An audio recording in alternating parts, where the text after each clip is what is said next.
हारा मैं हजार बार फिर भी चट्टान की तरह खड़ा हूँ। हारा मैं हजार बार दोस्त फिर भी चट्टान की तरह खड़ा हूँ। अफसोस मुझे जरा सा भी नहीं, क्योंकि हर बार पूरी शिद्दत से लड़ा हूँ मैं। तो दोस्तों, हार जीत बिल्कुल भी मायने नहीं रखती है। प्रयास अपने पूरी शिद्दत से होने चाहिए। अगर प्रयास पूरी शिद्दत से हो तो एक ना एक दिन जीत जरूर मिलती है। और आज हमें जीत मिलेगी यूनिट लोड मेथड से। डिफ्लेक्शन कैसे फाइंड आउट करते हैं इस चीज के ऊपर, वो भी बैठ के आराम से अपने अपने घर, और आपके साथ रहेंगे आपके अपने अविनाश सर। तो देर किस बात की, फटाफट शुरू कर देते हैं आज का लेक्चर। यूनिट लोड मेथड ज़्यादातर टाइम एग्जाम में पूछा गया है, रेगुलरली देखा गया है। यूनिट लोड मेथड आपको पूरी बेसिक तरीके से और आसान तरीके से समझेगा, इसकी गारंटी मैं आपको देता हूँ। बस एक चीज़ की गारंटी आपकी तरफ से होनी चाहिए कि सर अभी तक चैनल को सब्सक्राइब नहीं कर पाए थे, चाहे कुछ भी रीज़न हो, बट अब भी चैनल को सब्सक्राइब भी कर रहे, दोस्तों के साथ शेयर भी कर रहे, ये दोनों भरोसे के साथ शुरू करता है यूनिट लोड मेथड। देखिए पूछा क्या है, डी पे आपको हॉरिजॉन्टल रिफ्लेक्शन निकालना है और ए पे रोटेशन, दो चीजें फाइंड आउट करनी है। तो बड़े आराम से करेंगे। सबसे पहला स्टेप रहता है कि जहां पे भी सपोर्ट दिख जाए ना आपको, वहां पे आप रिएक्शन दे दो। तो यहाँ पे हिंज सपोर्ट है तो दो रिएक्शन आएंगे, एक वर्टिकल एक हॉरिजॉन्टल। इनकी डायरेक्शन आप ये साइड और नीचे की तरफ भी ले सकते हो, कोई इशू नहीं है। बट उसका साइन अगर माइनस आता है तो वो डायरेक्शन बाद में बदलनी पड़ती, पता चलेगा जब हम रिएक्शन फाइंड आउट करेंगे तब। अभी फिलहाल तो ए पे ये वर्टिकली रिएक्शन है तो वी ए पे हॉरिजॉन्टल है तो एच ए। अब यहाँ पे रोलर सपोर्ट पे एक ही रिएक्शन आता है, एक vertical V D, that's it. अब इसके बाद वाला टास्क क्या है कि इन रिएक्शंस को आप कैलकुलेट करो। सिंपल, ए को ओरिजिन मानो और वहां पे मूवमेंट जीरो ले लो, ठीक है। अब क्या करेंगे, ए पे अगर मूवमेंट ले रहे हो तो उसमें से पास होने वाला वी ए और एच ए दोनों क्या हो जाएंगे, जीरो। अब बचे हुए फोर्सेस कौन से हैं, एक यूडीएल, ए एक लोड है और ए एक, ठीक है। तो तीन लोड है, इनके कारण ए पे होने वाली मूवमेंट निकालते हैं। पहला यूडीएल, यूडीएल एक्ट कैसे होगा, ऐसे है ना, इस तरफ पॉइंट लोड करेंगे तो ए को कैसे घुमा रहा है ये, क्लॉकवाइज। क्लॉकवाइज घुमा रहा है तो प्लस, पहले यूडीएल की इंटेंसिटी पॉइंट लोड में कन्वर्ट करो। यूडीएल 20 का है, अब पॉइंट लोड में कैसे कन्वर्ट करते हैं, बाय मल्टीप्लाइंग स्पैन। कितने का स्पैन है ये, इधर 5 है तो ये भी 5 होगा, दैट्स इट। ये हो गया पॉइंट लोड। अभी पॉइंट लोड इनटू ए पे मोमेंट ले रहे हो तो उस पॉइंट लोड का डिस्टेंस फ्रॉम ए लेना पड़ेगा। तो आपको पता है जब भी यूडीएल का कन्वर्जन पॉइंट लोड होता है तो मिडल पे लगता है, किसके मिडल पे, 5 मीटर के। अब इधर 2.5 रहेगा, इधर 2.5, इसका मतलब परपेंडिकुलर डिस्टेंस कितना हुआ, 2.5।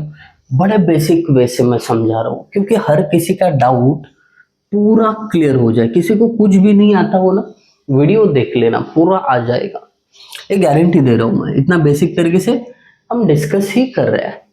चलिए आगे बढ़ते हैं। पहले फोर्स के कारण ए पे होने वाली मूवमेंट निकाली, अभी 20 किलो न्यूटन। अब ए पॉइंट को ये कैसे घुमाएगा, देखिए इधर है क्लॉकवाइज, फिर से प्लस 20, ये तो लोड हो गया, इसका परपेंडिकुलर डिस्टेंस कैसे आएगा, ये देखिए ये लोड लाइन ऑफ एक्शन ऐसी जा रही है तो ये हुआ इसका परपेंडिकुलर डिस्टेंस फ्रॉम 20। इतना मतलब कितना, देखिए इधर 1 मीटर दिख रहा है, वही 20 इंटू 1, दैट्स इट। बचा वीडी, वीडी इस पॉइंट को एंटी क्लॉकवाइज घुमा रहा है तो माइनस वीडी इंटू वीडी का लाइन ऑफ एक्शन ऐसा है। अब फोर्स तो वीडी है, इसका परपेंडिकुलर डिस्टेंस फ्रॉम ए ये रहेगा, ये मतलब 3 + 1 4 इज इक्वल टू 0, ठीक है। अब इसको आप सॉल्व करोगे तो आपको वीडी का वैल्यू जो है 67.5 किलो न्यूटन मिलेगा। इधर लिख दिया मैंने तुरंत। ये कैल्शियम है ना, आपको सॉल्व कर देना है, ये सॉल्व करना सबको आता होगा। सिंपली क्या करना है, कैल्शियम में ये values equation as it is put करना है, खाली वीडी की जगह एक्स, अल्फा बटन दबा के फिर एक्स का साइन रहता है तो वो दबाओगे तो आपको VD इज इक्वल टू 67.5 आया। अब ये प्लस में आया, मतलब ये जो अपने साइन इसका डायरेक्शन दिया है वो सही है, ऊपर की तरफ ही VD जाएगा। अब VD तो मिल गया, बचा क्या, VA और HA। तो मैं पहले VA निकाल लेता हूँ। वर्टिकल है, इसके लिए summation Fy is equal to 0, ये आपको इक्वेशन यूज करना है। इसका मतलब क्या होता है, ऊपर जाने वाले फोर्सेस की addition, VA plus 67.5 is equal to नीचे आने वाले फोर्सेस की एडिशन, नीचे तो एक ही आ रहा है 20। अब इससे हमें क्या मिल जाएगा, 67.5 इधर जाके माइनस किया तो VA मिल जाएगा। VA इज इक्वल टू, अब देखना ये 67.5 उधर माइनस होगा तो 20 माइनस 67.5 क्या हो जाएगा, आपका आंसर मिलेगा -47.5 किलोन्यूटन। अब देखना यहाँ पे माइनस आया ना मेरे दोस्त, तो इसका मतलब VA का जो एरो दिया है अपने ऊपर की तरफ उसको डाउनवर्ड कर लेना और इसको प्लस। आई बात समझ में, माइनस आया तो एरो की डायरेक्शन बदलो, इधर प्लस करो, दैट्स इट। समेशन Fy से VA भी मिल गया, कितना है 47.5। अभी बचा खाली HA। HA का मतलब हॉरिजॉन्टल फोर्स है, तो summation Fx is equal to 0, इस चीज को यूज करना पड़ेगा। कैसे, देखो लेफ्ट में जाने वाला इज इक्वल टू राइट में जाने वाला फोर्स, लेफ्ट में HA, राइट में ये UDL जा रहा है 20 इंटू 5 यानी 100, तो डायरेक्टली HA कितना हुआ 100 किलो न्यूटन, दैट्स इट।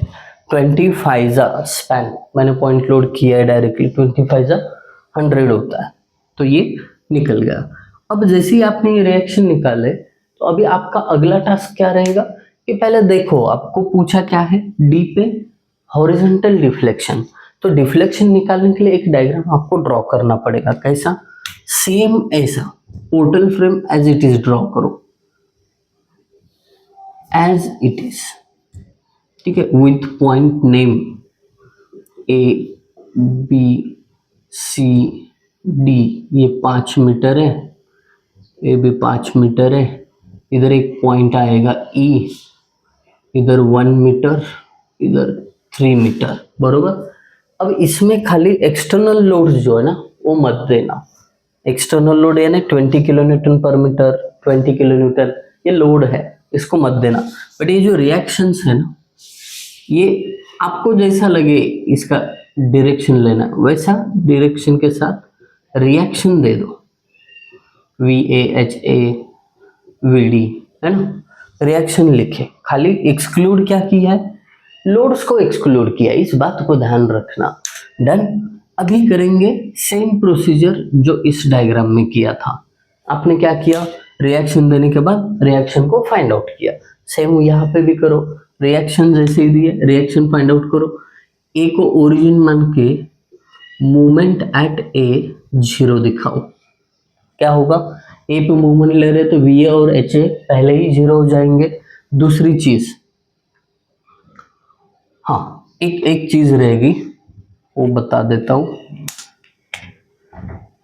यहाँ पे D है। आपने जैसे ही रिएक्शन दिए, ये रिएक्शन कैलकुलेट करने से पहले आपको ये जो है D पे हॉरिजॉन्टल डिफ्लेक्शन फाइंड आउट करना है।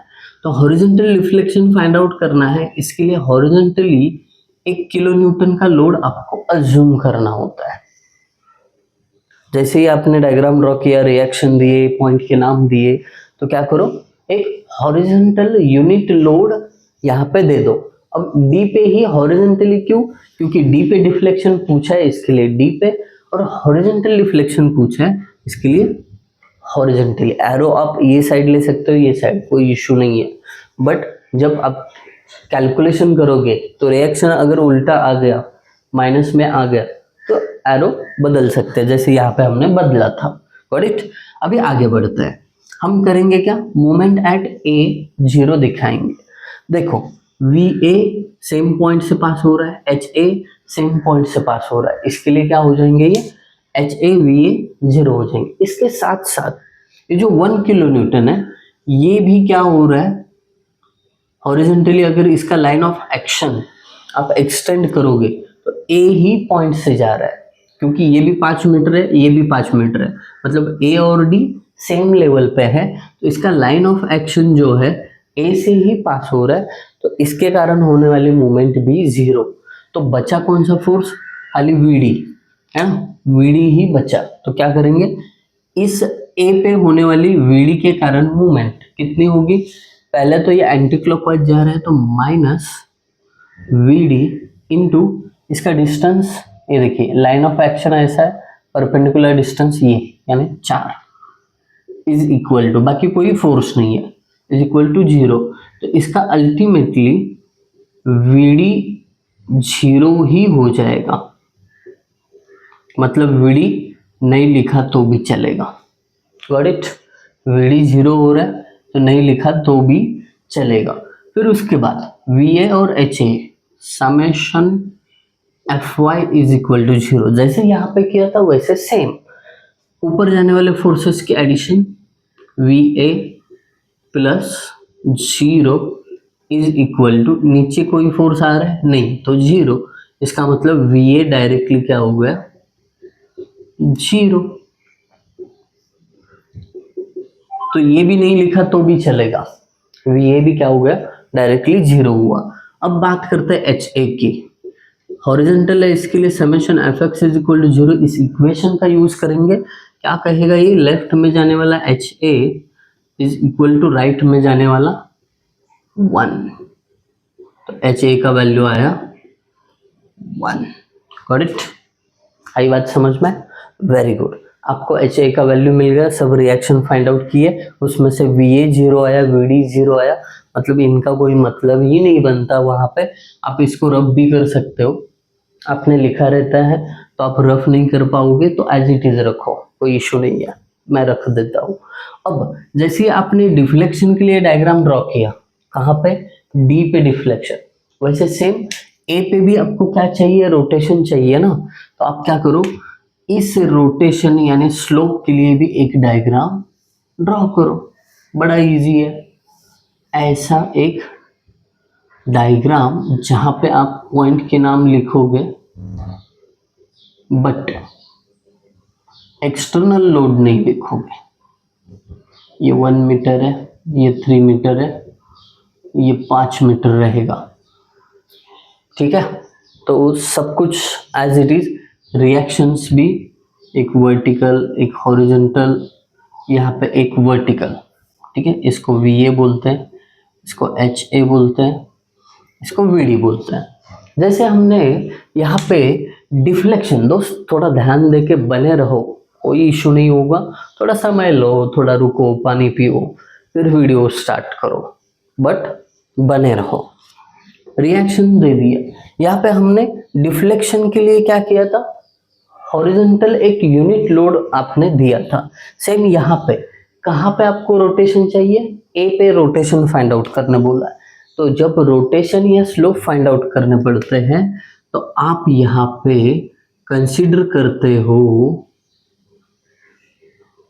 1 किलो न्यूटन मीटर का एक मूवमेंट, यानी यूनिट मूवमेंट, ये कंसिडरेशन होगा आपका।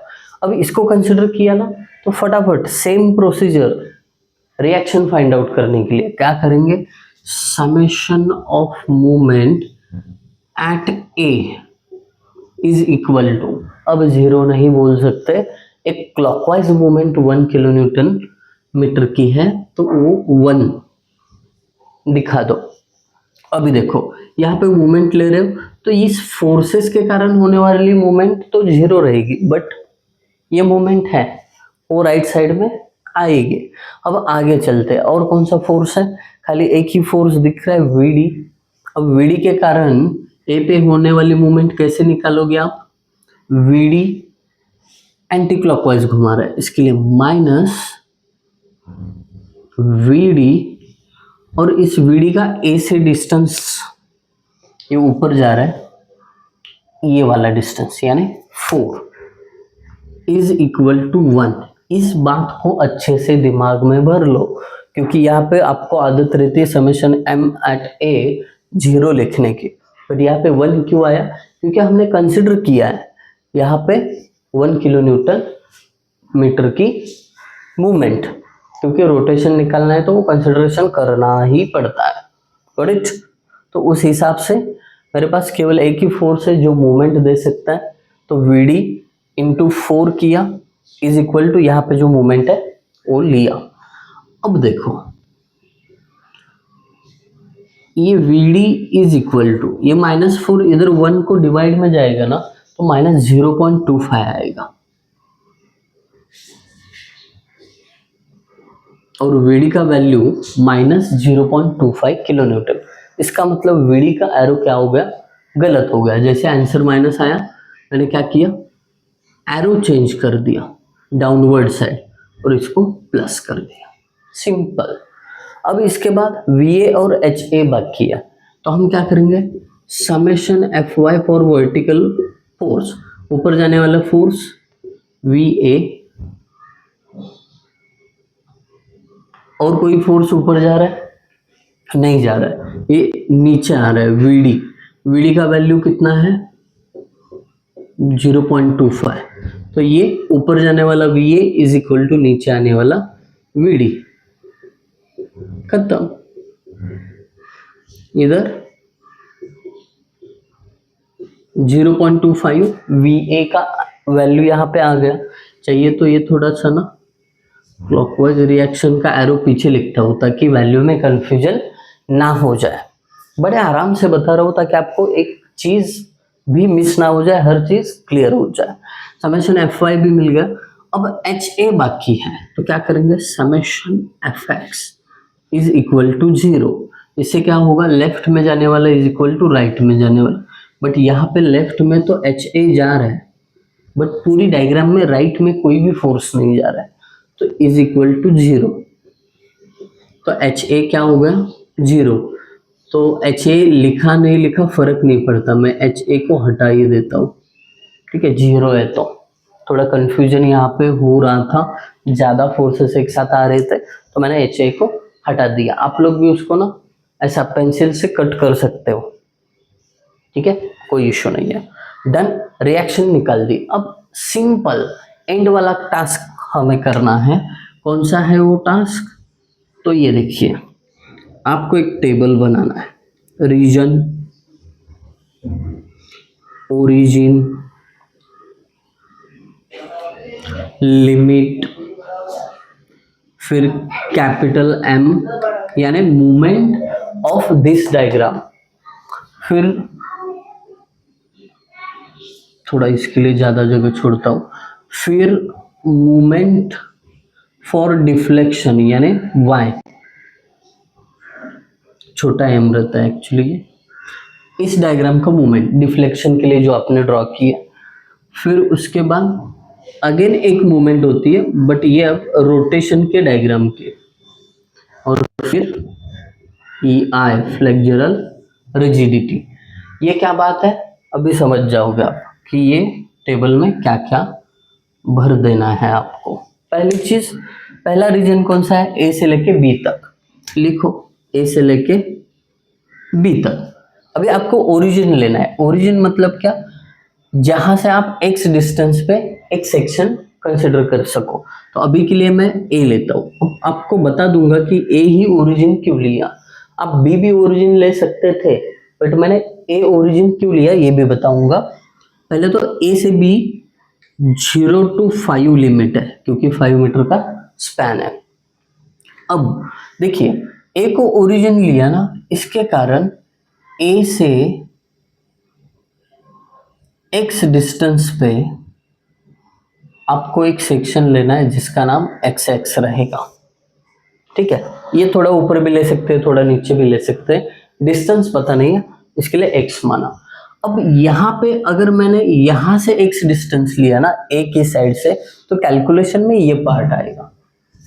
देखिए, जहां से आप ओरिजिन, जिस ओरिजिन से डिस्टेंस लिया ना, उस साइड का ही खाली कैलकुलेशन में आपको इस्तेमाल करना है। अगर मैं B से लेता सेक्शन, तो इधर से x पे आता, इधर सेक्शन आता, तो ये पूरा साइड कैलकुलेशन में आता जो लेंदी हो जाता। इसके लिए मैंने क्या किया, यही साइड यूज किया। अब देखिए यहाँ पे आपको एक्स एक्स यानी इस पॉइंट पे मूवमेंट चाहिए जो यहाँ पे आएगी। कैसे निकालते देखो, ये तो वीए है, इसका लाइन ऑफ एक्शन बढ़ाओगे तो सेम पॉइंट से पास हो रहा है, तो ये जो इसके कारण होने वाली मूवमेंट 0, तो इसको कंसिडर मत करना, डन। दूसरा ये एच ए है, इस पॉइंट को कैसे घुमा रहा है देखो, क्लॉकवाइज, तो इसके लिए इधर आएगा +100, ये तो खाली क्या हुआ फोर्स, इसका परपेंडिकुलर डिस्टेंस ये रहा, ये मतलब x, 100x लिखता हूँ डायरेक्ट, गॉट इट, परफेक्ट। अब इसके बाद ये आपका यूडीएल है, ये कैसे पुश करेगा इस पॉइंट को, ऐसे ऐसे, मतलब ये एंटी क्लॉकवाइज जाएगा, तो माइनस, सबसे पहले तो आप क्या करो, इस यूडीएल को पॉइंट लोड में कन्वर्ट करो। कैसे करेंगे, इंटेंसिटी है इसकी 20 इंटू स्पैन कितना है, यहां तक का ही लेना है, कोई कोई 5 मीटर लेगा मत लेना, इस सेक्शन तक कितना है x, इंटू जब ये एक्ट होगा पॉइंट लोड, ये पॉइंट लोड होगा वो कहाँ पे होगा, सेंटर पे, मतलब परपेंडिकुलर डिस्टेंस कितना होगा x/2, x/2। तो इसको कुल मिला के कैसे लिख सकते हैं हम, देखिए is equal to 100x minus 2 1 जा 2, 2 10 जा 20, 10 इंटू एक्स स्क्वायर, ये रहा आपका फाइनल मूवमेंट। अब यहाँ पे जैसे आपने मूवमेंट ली, सेम डिफ्लेक्शन के डायग्राम के लिए मूवमेंट लेना है। क्या करेंगे, ए को ओरिजिन पहले से ही माना है, अब यहाँ पे ज्यादा सोचने की जरूरत नहीं, एक एक्स डिस्टेंस पे आप क्या करो, सेक्शन एक्स एक्स कंसिडर करो। अब यहाँ पे मूवमेंट लेनी है, ओरिजिन इस तरफ से है तो इतना ही पोर्शन कैलकुलेशन में आएगा। पहली चीज, ये वी ए क्या कर रहा है, 0 ही है, उसको कंसिडर करने की जरूरत ही नहीं है, खाली एक फोर्स है, ये क्या कर रहा है, इसको क्लॉकवाइज घुमा रहा है, तो 1 इंटू इसका परपेंडिकुलर डिस्टेंस x है, दैट्स इट, खत्म। सेम चीज डिफ्लेक्शन डायग्राम को जैसे कि वैसे स्लोप डायग्राम के लिए, यहाँ पे एक सेक्शन लिया आपने एक्स एक्स, ओरिजिन तो पहले से ही x माना हुआ है, बरोबर। अब देखिए इस सेक्शन पे अगर मूवमेंट ले रहे हो तो डायरेक्टली एक मूवमेंट है जो क्लॉकवाइज है, क्लॉकवाइज रहेगा तो आपको पता है पॉजिटिव लेना है, तो ये कितना है 1, गॉट इट। फिर एक फोर्स है वी ए जो जा तो रहा है बट सेम पॉइंट से पास होगा, इसका लाइन ऑफ एक्शन बढ़ेगा ना, तो सेम पॉइंट से पास होगा, तो वी ए से मूवमेंट ही नहीं होगी, डायरेक्टली 0, तो इधर खाली 1 आएगा। आई बात समझ में। आप बोलोगे सर इस मूवमेंट के लिए परपेंडिकुलर डिस्टेंस क्यों मल्टीप्लाई नहीं किया, तो मूवमेंट जब होता है उसमें डायरेक्टली इनटू मीटर वो डिस्टेंस मल्टीप्लाइड होता ही है, तो जब मूवमेंट दी जाती है तो आप डिस्टेंस से मल्टीप्लाई नहीं करोगे। बड़े पेशेंस के साथ मैं बताने की कोशिश कर रहा हूँ, लेंदी हो रहा है मुझे पता है, और आप देख रहे हो, इस बात का भी मुझे गर्व है कि इतना लेंदी होके भी आप लोग देख रहे हो, बने हो, तो इसका आपको जो है सफलता में बहुत फायदा होगा, पेपर लिखते समय फायदा होगा, सो डोंट वरी, थोड़ा समय जाता है जाने दो, बट बने रहो वीडियो में। आगे बढ़ते हैं, ये तो 1 हो गया। अब मुझे बताओ ए बी के लिए आपके पास फ्लेक्सुरल रिजिडिटी खाली ई आई है, तो इधर ई आई लिखो, गॉट इट, परफेक्ट। पहली चीज आपने सफलतापूर्वक की है, इसको हम क्या करते हैं एक रो में रख देते हैं। जैसे ए बी के लिए किया, सेम बीई के लिए भी करना है, बीई या ईबी भी बोल सकते हो, इसमें कोई ऐसा नहीं है कि बीई लिखना है या ईबी लिखना है, कुछ भी लिख सकते हो, ई पहले या बी पहले, कोई बात नहीं। अभी यहाँ पे आपको ओरिजिन लेना है, ओरिजिन मतलब जिस साइड से एक्स का डिस्टेंस। अब मैं ई को ओरिजिन लेता हूँ, ई से लेके बी तक कितना है 0 to 1 लिमिट है। अब इधर मैं सेक्शन लेता हूं ई से लेके एक्स डिस्टेंस तक, एक्स एक्स है ना, अब ई ही क्यों मैंने ओरिजिन लिया, क्योंकि ई से ओरिजिन लेने के कारण ये राइट साइड का पूरा कैलकुलेशन में क्या हो जाएगा, फोर्सेस आएगा। तो इधर एक फोर्स, इधर दो फोर्स, दो ही फोर्सेस आएंगे, एक दो। बट मैं बी को ओरिजिन लेता, इधर से सेक्शन लेता, तो इधर एक दो फोर्स, फिर यूडियल आता, कौन इतनी मगजमारी करता। इसके लिए राइट साइड से लो। देखिए अब एक्स एक्स पे होने वाली मूवमेंट 20 के कारण कैसी है, क्लॉकवाइज। इस पॉइंट को कैसे घुमाएगा, एक्स पॉइंट को। यह पॉइंट हमेशा फिक्स रखना, ये मूव कैसा हो रहा है, क्लॉकवाइज। तो +20 इंटू इसका परपेंडिकुलर डिस्टेंस एक्स एक्स से कितना, एक्स, तो एक्स, गॉट इट। अब बचा दूसरा फोर्स, ये क्या है, वीडी। ये इस पॉइंट को देखिए, ये पॉइंट फिक्स रखो तो इसको एंटी क्लॉकवाइज घुमाएगा, माइनस वीडी की वैल्यू 67.5। अब 67.5 का perpendicular distance from x x, अब ये ऐसा जाएगा तो ये परपेंडिकुलर डिस्टेंस हो गया, तो कितना है ये x प्लस उसमें 3। डायग्राम को अच्छी तरीके से देखिए, ये समझ जाओगे, बड़ा आसान है। जैसे अभी कैपिटल M यानी ओरिजिनल डायग्राम का मूवमेंट निकला, वैसे सेम इधर डिफ्लेक्शन डायग्राम में भी क्या करो, एक सेक्शन कंसीडर करो। इसमें अलग से सोचने की जरूरत नहीं है कहाँ से मैं सेक्शन कंसीडर करूं। आपने एक बार ई को ओरिजिन माना ना, ई से ही आपको एक्स का डिस्टेंस लेना है। अब देखिए यहाँ पे मूवमेंट फोर्सेस कौन से राइट साइड में देखना, क्योंकि ई की तरफ से अपने डिस्टेंस लिया ना एक्स, तो ई की तरफ का ही पोर्शन आपको क्या करना है, इन्वॉल्व करना है। वीडी तो 0 है, इसका कोई संबंध ही नहीं है। एक ही है अपने पास जो क्या करेगा, इस पॉइंट को देखिए एंटी क्लॉकवाइज घुमाएगा। इसके लिए माइनस फोर्स है 1 इंटू इसका परपेंडिकुलर डिस्टेंस, ये पॉइंट यहाँ पे है, आपका लाइन ऑफ एक्शन ऐसा है, तो ये परपेंडिकुलर डिस्टेंस हो जाएगा, मतलब पूरा 5 इज इक्वल टू -5। डन, समझ में आया कैसे किया है, बहुत बढ़िया। अभी सेम चीज करेंगे हम यहाँ पे डिफ्लेक्शन डायग्राम में। एक्स डिस्टेंस पे ई से एक सेक्शन लिया जो एक्स एक्स है, इधर भी एक्स एक्स लिखता हूँ ताकि आपका कंफ्यूजन ना हो जाए। अब यहाँ पे मोमेंट लेनी है तो ई की तरफ का पूरा पोर्शन ले लो, एक ही फोर्स है, इसको क्या कर रहा है, क्लॉकवाइज घुमाएगा। ये पॉइंट फिक्स है, वीडी इसको क्लॉकवाइज घुमाएगा। इसके लिए प्लस वीडी कितना है 0.25 इंटू, अब ये डिस्टेंस देखना, वीडी का लाइन ऑफ एक्शन ऐसा है, तो ये डिस्टेंस चाहिए आपको। ये मतलब कितना है, ये देखिए 1 लिखने की गलती मत करना, x है उसमें 3 को ऐड कर देना, x प्लस 3, दैट्स इट। अब देखो ये जो आपका पोर्शन BE है उसके लिए फ्लेक्सुरल रिजिडिटी 2EI है।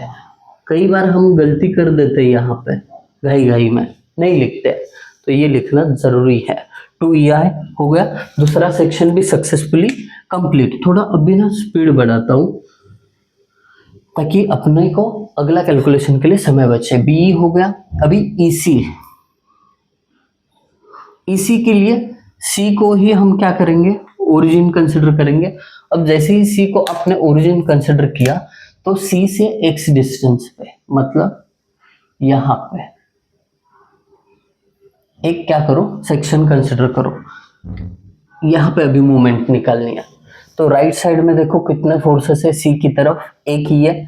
अब ये भी क्या कर रहा है, एंटी क्लॉकवाइज जा रहा है, इस पॉइंट को एंटी क्लॉकवाइज। पहले लिमिट लिखो 0 से 3, ठीक है। ये कितना है, E से लेके C तक 3 मीटर है ना, तो 0 से 3 लिखो। अब ये VD एंटी क्लॉकवाइज जा रहा है, तो माइनस VD का वैल्यू 67.5 इंटू ये डिस्टेंस कितना है, देखिए VD ऐसा जाएगा, है ना, ऐसा जाएगा, इसका एक्स एक्स से डिस्टेंस x ही है, तो डायरेक्टली 67.5 इंटू एक्स लिखो, हो गया मूवमेंट। सेम चीज यहाँ पे करो, C से लेके x डिस्टेंस पे एक x एक्स सेक्शन कंसिडर करो, मूवमेंट ले लो। इस पे कितने फोर्सेस है, 1 2, उसमें वीडी 0 है, ये छोड़ दी 2। ये देखो, ये क्या करेगा 1 किलो न्यूटन, उल्टा घुमाएगा इसको, यानी एंटी क्लॉकवाइज, -1 इंटू, अब ये 1 का ऐसा है line of action, perpendicular distance ऐसा रहेगा, इस पॉइंट पे निकल रहे हो ना मूवमेंट, तो क्या होगा, ये डिस्टेंस होगा उसका, यानी 5, -1 into 5 is equal to -5। Got it, बहुत बढ़िया। अभी ये आपका स्लोप डायग्राम है, यहाँ पे भी एक x x same x distance पे रिपीटेटिव कैलकुलेशन है, डायरेक्टली प्लेन कर लेता हूँ कैलकुलेशन। वीडी इस पॉइंट को ये देखिए डाउनवर्ड खींच रहा है, मतलब इस साइड क्लॉकवाइज, तो क्या करो प्लस 0.25 वीडी है। अब इस वीडी का परपेंडिकुलर डिस्टेंस देखिए, इसका लाइन ऑफ एक्शन ऐसा जाएगा और इस पॉइंट से डिस्टेंस x है, तो डायरेक्टली x लिखो। अब मुझे बता देना EC के लिए, यानी EC के लिए फ्लेक्सुरल रिजिडिटी अगेन 2EI है, तो लिख दो इधर एज इट इज, लिख दिया, वेरी गुड। अभी क्या करेंगे, लास्ट का पोर्शन CD कंसिडर करेंगे और उसके लिए भी क्या करेंगे, कैलकुलेशन मूवमेंट का करेंगे, ठीक है। अभी देखो CD के लिए हम क्या करेंगे, D को ओरिजिन लेंगे, लिमिट 0 से 5, क्योंकि CD का अंतर 5 मीटर है, तो 0 से 5। अब देखिए D को ओरिजिन माना तो x डिस्टेंस पे x ओरिजिन की तरफ का फोर्स कैलकुलेशन में आएगा, यहाँ पे मूवमेंट लेना है, तो ये देखिए ये सीधा ऊपर लाइन ऑफ एक्शन उसी पॉइंट से पास हो रहा है और इसके अलावा कोई फोर्स भी नहीं है, तो ये डायरेक्टली क्या हो जाएगा, 0 हो जाएगा, ठीक है। अब 0 हो जाएगा तो इसमें आगे जो आने वाले कैलकुलेशन है कोई मायने नहीं रखते, इसके बाद आने वाले। अब मैं ये ऐसा क्यों कह रहा हूँ कि आगे वाला कैलकुलेशन में पार्ट नहीं आएगा, क्योंकि देखिए जब हम deflection at D find out करने वाले हैं तो उसका एक फॉर्मूला है 0 to L capital M into small m into y divided by EI। तो इसमें देखिए कैपिटल M क्या हो रहा है, स्मॉल m के साथ मल्टीप्लाई हो रहा है, मतलब 0 के साथ ये स्मॉल m मल्टीप्लाई होगा तो 0 ही होगा। तो आगे के कैलकुलेशन में टाइम नहीं गवाते हैं, डायरेक्टली क्या करते हैं, deflection at D find out करते हैं। देखो करना क्या है, अब आपको हर रीजन के लिए डिफ्लेक्शन लिखना है। देखो पहला रीजन AB, लिमिट 0 से 5, इसके लिए कैपिटल M का वैल्यू 100x -10x², ये कैपिटल M होगा। स्मॉल m कितना है, y का ही देखना, यहाँ पे गलती नहीं होनी चाहिए, x है, अपॉन EI dx प्लस दूसरा 0 to 1, उसके लिए कैपिटल M की वैल्यू 20x माइनस, अभी यहाँ पे ना ब्रैकेट अच्छी तरीके से पुट कर लेना, ये 20x को एज इट इज रखता हूँ, माइनस 67.5 x प्लस 3। अब देखना ये स्क्वायर ब्रैकेट आप क्या करो, एंड करो, क्योंकि ये आपका हुआ खाली कैपिटल M, इसके साथ मल्टीप्लाई करना है, डिफ्लेक्शन निकाल रहे हो तो ये -5 डिवाइडेड बाय, अब इस सेक्शन के लिए 2EI है, मतलब डिवाइडेड बाय 2EI। करेक्ट, दूसरा भी रीजन आपने कवर कर लिया।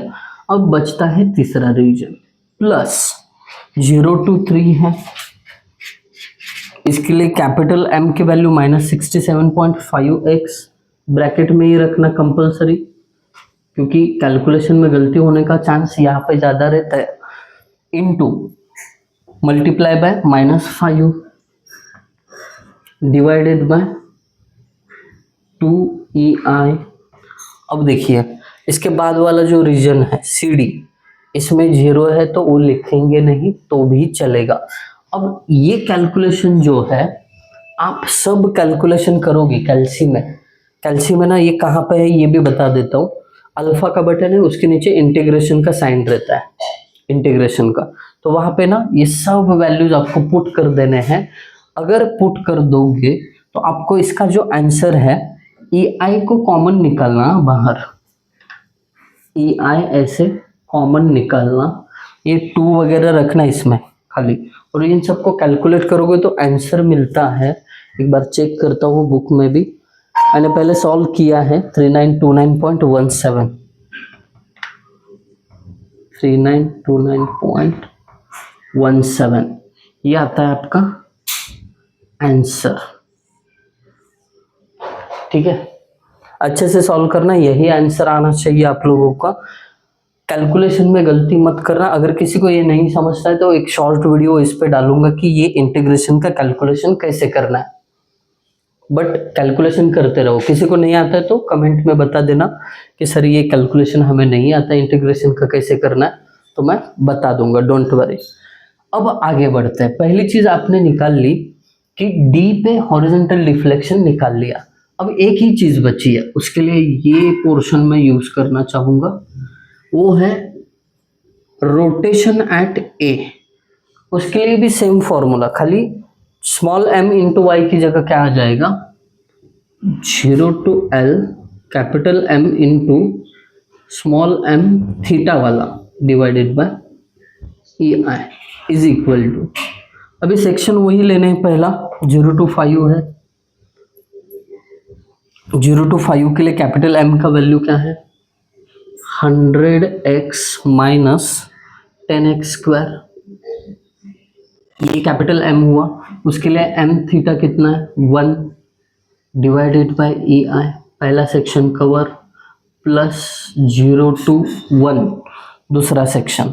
उसके लिए कैपिटल M की वैल्यू, ये देखिए, ये ब्रैकेट अच्छे तरीके से देना सीखो, 20 into x minus 67.5 x plus 3, ये खाली कैपिटल M की वैल्यू हो गई। तो इसको ना ब्रैकेट में रखो, स्क्वायर ब्रैकेट देता हूं मैं, इनटू, अब इसके लिए स्मॉल m थीटा का वैल्यू कितना है, 0.25 इंटू एक्स प्लस 3, यानी 0.25 इंटू एक्स प्लस 3। ब्रैकेट का इस्तेमाल यहाँ पे अच्छे से होना बहुत ज़रूरी है। और इसके लिए ए आई का वैल्यू 2EI, तो यहाँ पे डिवाइडेड बाय 2EI, डन। फिर उसके बाद नीचे आपका इसी पोर्शन है तीसरा, तो इसको प्लस 0 to 3 इसका लिमिट है, माइनस 67.5x, ये इसका कैपिटल M का वैल्यू है, मल्टीप्लाई बाय m थीटा करना है, थीटा 0.25x है, 0.25x है। और उसके लिए 2EI क्या है, इसका फ्लेक्सुरल रिजिडिटी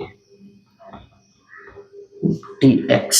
ये तीसरा होने के बाद चौथा पोर्शन देखोगे तो ये तो m का वैल्यू 0 है, कैलकुलेशन में नहीं लिया तो भी चलता है। तो इन सब को अगर आप कैलकुलेट करते हो तो थीटा एट ए आपको मिल जाता है, डिवाइड में ई आई तो रहेगा ही, क्योंकि ई आई कॉमन निकालोगे ना सबसे, तो आपको इसका आंसर मिल जाएगा 1008.8, 1008.8। तो ये दोनों आंसर रहे। इस बार मैंने आंसर आपको बता दिए, क्योंकि बहुत सारे बच्चे कमेंट नहीं करते कि सर हमारा आंसर इतना आया, अपना अपना आंसर कैलकुलेट करते हैं और गायब हो जाते हैं। तो बाकी लोगों को रेफरेंस के लिए आंसर नहीं मिलते, इसके लिए इस बार मैंने आंसर बता दिया। आई होप, पूरी मेहनत की है मैंने, कोशिश तो बहुत की है। आई होप आप सभी लोगों को समझ में आया होगा। अगर समझ में आया हो तो ज़रूर कमेंट करके बता देना। Thank you guys for watching video, thank you so much.